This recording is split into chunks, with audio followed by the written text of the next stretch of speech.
Il settore delle costruzioni delle imprese è un settore primario. Sappiamo bene che quasi il 50% del PIL nazionale deriva da tutta la filiera del settore delle costruzioni.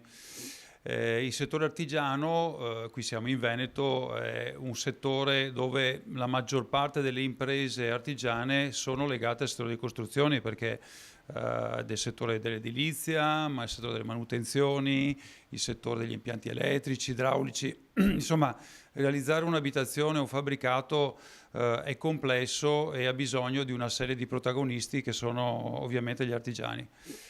C'è un problema ovviamente dimensionale.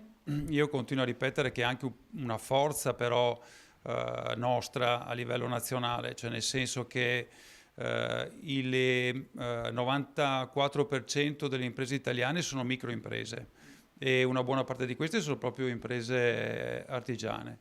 E nei periodi di crisi economica le piccole imprese hanno dimostrato una grandissima flessibilità, cosa magari che non hanno le grandi imprese, le medie e le grandi imprese. Il tema molto delicato è quello di Casa Green, cioè dell'indicazione di carattere europeo.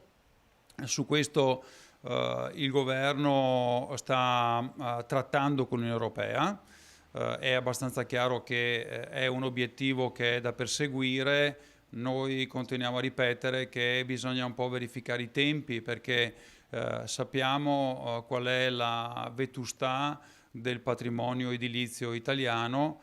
Sappiamo bene che nonostante i 200 e passa miliardi adesso, ultimi dati del Ministero dell'Economia del Superbonus 110, si è andati a ristrutturare solamente il 3,5 o meno del 4% dell'intero patrimonio edilizio, quindi quella è stata una misura che si può dire sì positiva anche per le imprese, perché abbiamo visto un aumentare insomma, del numero delle imprese e anche ovviamente della redditività delle imprese, però sbagliando un po' l'obiettivo, cioè nel senso che sono state ristrutturate molte abitazioni, seconde abitazioni al mare, in montagna, ecco, e quindi abitate per un brevissimo periodo di tempo dell'anno e quindi non impattando su quello che era l'obiettivo, cioè quello di ovviamente ridurre i consumi di CO2, ecco.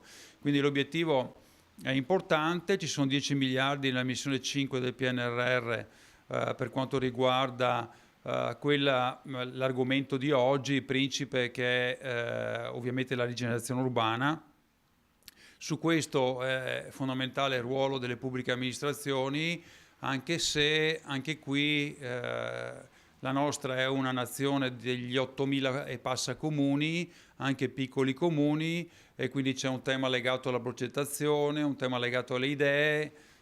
Maggior parte dei beni che potrebbero portare a social housing o a progetti di questo tipo sono in mano alle amministrazioni o allo Stato, e quindi insomma la capienza c'è perché 10 miliardi sono un importo consistente.